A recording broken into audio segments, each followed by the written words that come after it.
మాస్టరమ్మ ప్రార్థన ఇలా తొక్కి అనుకూలంగా చివుకుపోతే బాగా ఎవరికి అయిపోవాల్సింది తొట్టు వాడు పని చేస్తే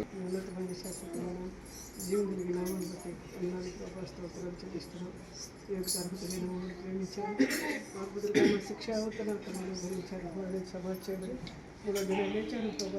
చెల్లిస్తున్నాం నిరీక్షణ అలా ఈరోజు నెరవేరింది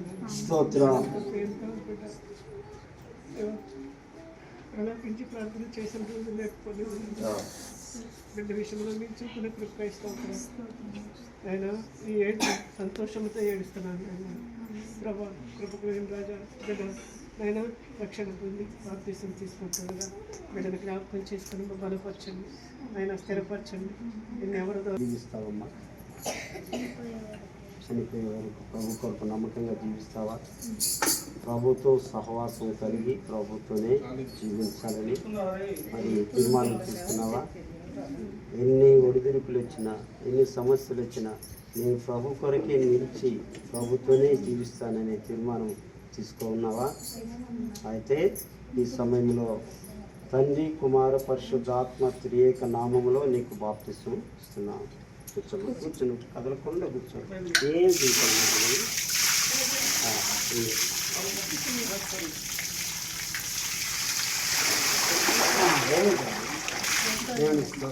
పాట పాడండి పాట.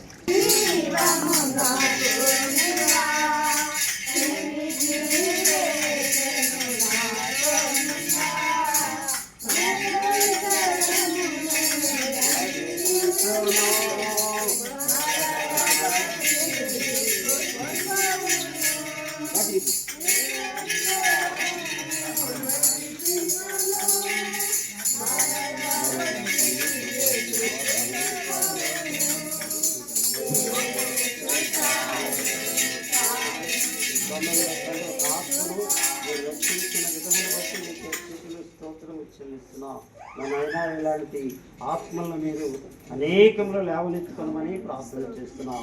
ఈ బిడ్డ యొక్క జీవితంలో నాటి నుండి నిన్ను మరి నానైనా రక్షకునిగా అంగీకరించి నీ కొరకు నూతన జన్మ పొంది ఉంటుండగా ప్రభా స్థిరపరచండి బిడ్డ హృదయాన్ని బలపరచండి నీ కొరకు గొప్ప సాధనంగా వాడుకొనమని ప్రార్థన చేసుకుంటూ యేసు నామములు అడిగి వేస్తున్నాం తండ్రి. తండ్రి దేవుని యొక్క ప్రేమ కుమారుడైన యేసుక్రీస్తు యొక్క కృప పరిశుద్ధాత్మ దేవుని అన్యోన్య సహవాసం సమాధానం మరి బాప్తిసం తీసుకున్న కుమార్తె ఝాన్సీకి వారి కుటుంబానికి సదాకాలం చూడండి ఆత్మీయ మేలు తెలిపి ఆశీర్వదించుగాక. వాక్యం చదువుతున్నామమ్మా. యోహాను సువార్త మార్కు సువార్తలో మరి మాటలు ఉంటాయి. 1వ అధ్యాయం చదువుకోమా.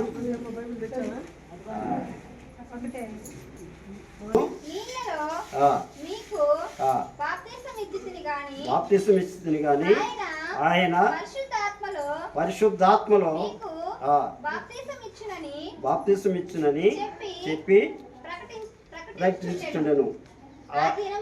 ఆ దినములలో యేసు గలిలయలోని వచ్చి పొందెను. వెంటనే ఆయన నీళ్ళలో నుండి ఒడ్డునకు వచ్చుచుండగా